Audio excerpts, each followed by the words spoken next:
So, hi friends! Fresh from the oven tayo. So, ang ginagawa natin ay moussaka.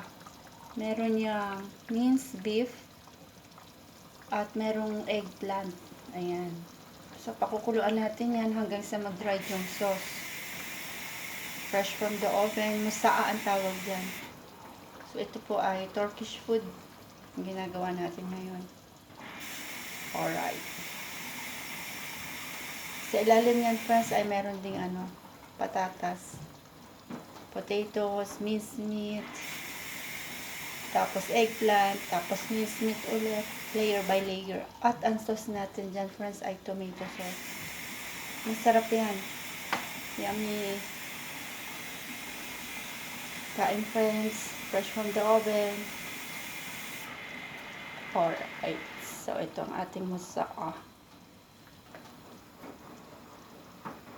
Thank you.